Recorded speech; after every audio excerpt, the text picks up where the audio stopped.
بسم الله الرحمن الرحيم الحمد لله رب العالمين والصلاة والسلام على أشرف المرسلين نبينا محمد وعلى آله وصحبه أجمعين أما بعد يوم طالبين علمي ما سأل بركة ماذا ماتا السلام عليكم ورحمة الله وبركاته بركة مدى دعاء وانا دورة تامة البركة دورة دمكي كراتو للتافن الأربعون النووي إمام النووي رحمه الله تعالى wanda wannan shine darasi na hudu insha Allah ta'ala zamu karanta hadisi na uku da na hudu a wannan darasi insha Allah ta'ala kamar haka al-hadithu thalith hadisi na uku wanda yake hadisi na uku yana karantar da mu arkanul islam rukunan musulunci guda biyar yace an abi abdurrahman abdullahi bin umar bin khattab radiyallahu anhuma an samu daga baban abdurrahman abdullahi dan umar dan khattab alqara masa da yace samitu annabiyya sallallahu alaihi wasallam yaqul naji manzon Allah mai tsira da minci Allah yana cewa buniyal islam ala khamsin an gina musulunci akan abubuwa guda biyar shahadati alla ilaha illallah shaidawa babu in bauta da gaskiya sai Allah wa anna muhammadar rasulullah kuma hakikan muhammadu manzon Allah ne wa iqamis sala da tsaye da sallah wa ita'iz zakat da ba da zakka wa hajjil bait da nufin dakin Allah wa sawmi ramadan da azumtar ramadan rawahu al-bukhari wa muslim bukhari da muslim suka rawaito wannan hadisi nukta ta biyu cikin wannan hadisi ma yustafad min al-hadith abinda ake fa'idantuwa da shi daga wannan hadisi abu na daya الشهادتان أهم أركان الإسلام فلا يقبل الله من عبد عبادة حتى يقر وينطق بالشهادتين الله تعالى وأن الشهادة قدابيو سوني ما في مهمة ركنا مسلمين سوني نقابا سوني نفرقو وأن الله تعالى بايك ربا وقوة العبادة سيئي واتن أين في إكراري ده هرشي ده وأن الشهادة قدابيو ده نبي وجوب إيتاء الزكاة لمستحقيها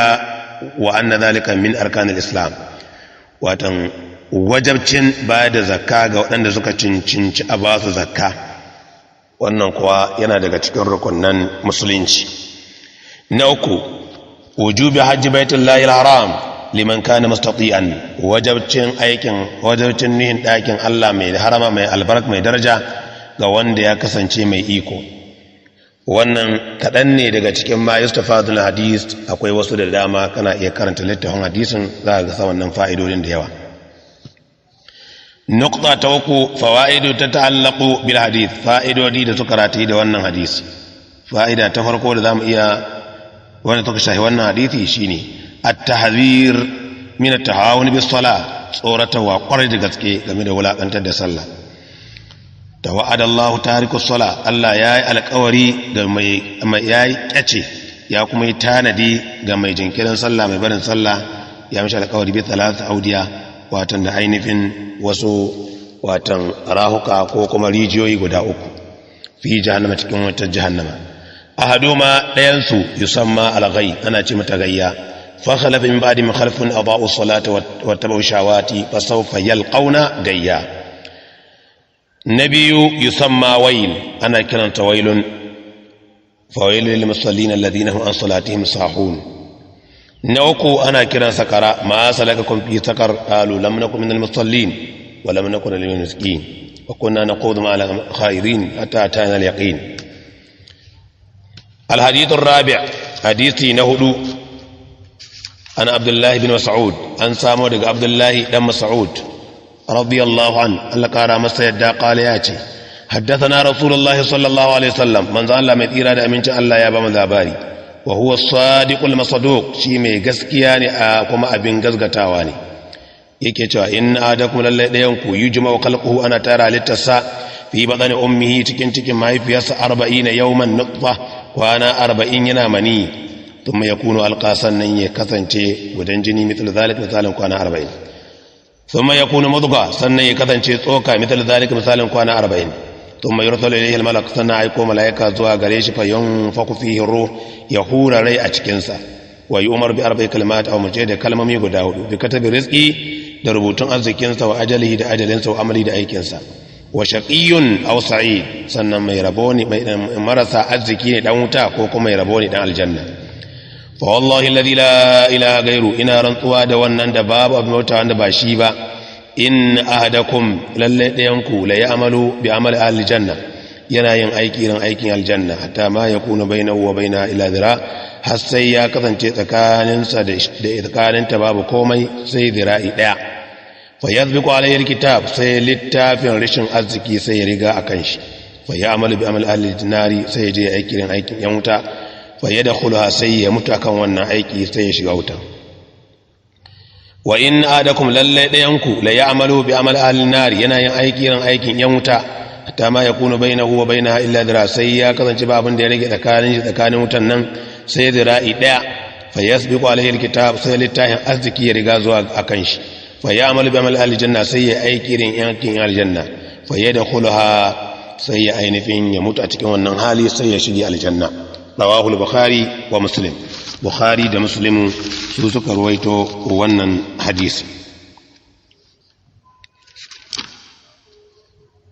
wannan hadisi na hudu abinda yake karantar da mu babban abinda yake karantar da mu marahilul khalqil insan matakai na halittan dan adam wa taqdiru rizqihi wa ajalihi wa amali da kuma kaddara masa da yake na arzikin da zai samu a zaman shi na duniya da ajalinsa da kuma aikinsa nuqta da ke gaba ma yustafadu min hadis abinda zamu iya fa'idantuwa da shi game da wannan hadisi mashru'iyatul qasmi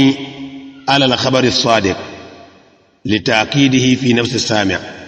watan an shar'anta yin rantsuwa akan labari na gaskiya domin ƙara ƙarfafa a cikin ran mai saurare kai rantsuwa don mai sauraren kai ƙara gazgatawa ya ƙara ainihin samun natsuwa amma ya tufa min hadith na biyu zikiru marayil tadawur janin watan ambatan matakai da jinjiri yake ainihin tadawur akan su mataki bayan mataki na uku at-tahdhir min igtirari bil amal tsoratar da mu da ake yi da kada mu rudu da aikin da muka aikata mai kyau da yawa kar ka dauka nayi ni ne da ni akai kaza ni akai kaza mai kyau a'a lura da karshe baka san yadda ka kai karshe ba na hudu al-ibratu bil amal kawatim wata abin lura kawai shine ayyukan da aka cika da su shine abin lura watan ko da mutum ya rike yana aikin kwarai in ya cika da mummunan abu kaga yayi asara ko da mutum yana mugun abu in ya cika da kyakkyawan abu a karshe kaga yayi dace fawaid ta ta'allaqu bil hadis fa'idodi suke ratayuwa ko kuma suke ratayu da wannan hadisi fa'ida ta daya da zamu faɗa shine an-nafkhu fi ruhi yakunu ba'da tamami 4 ashhur ka fahimci cewa hurarai da ake yi ma jinjiri wannan yana kasancewa ne bayan jinjirin nan ya cika wata 4 to sannan ake hura masa rai to shi yasa malamai suka fahimci cewa watan akwai so hukunce guda biyu da suke ratayuwa ga ciki in ya kai wata 4 hukunci na farko watan shine idan ciki ya kai wata 4 zuwa sama haramun ne a zubar da wannan ciki domin zubar da shi kashin kai ne a fa'ida ta abin ga abu na hukunci na biyu da yake ta'allakuwa da wannan shine idan da mace za ta yi bari bayan wata 4 zuwa sama ta yi barin wannan ciki kuma ya hito ba rai to wannan jinjiri da aka samu za a mashi wanka za a sa mashi lakawani za a mashi sallah za a kai shi makabartar musulmai a rufe shi abinda ake ma kowa za a yi mashi sabanin in ta yi bari ƙasa da wata 4 fa'ida ta biyu da za mu ainihin abin ga kan wannan hadisi shine watan imani da qada da kaddara watan baya tabbata sai da abubuwa da imani da abubuwa guda 4 wannan abubuwa guda 4 da ke tabbatar da imani da kaddara shine al-ilm ka zama ka yadda Allah ya san komai da komai babu abin da Allah bai sani ba na biyu alkitaba kuma ka yadda Allah ya rubuta komai da komai babu abin da Allah bai rubuta ba komai a rubuce yake a wurin Allah a cikin lawhul mahfuz na uku almashiya kuma komai da ke gani yana gudana ne da mashiyar Allah ba abin da yake gudana ba tare da mashiyar Allah ba na hudu al-khalq dukan san mai halittu gaba daya Allah shine mahalicci babu wani mai halitta bayan Allah to wannan guda hudu idan ka yarda da su ka imani da su to imani da kaddara ya cika kenan sai tambayoyi akan waɗannan darussa akan wannan darasi na hudu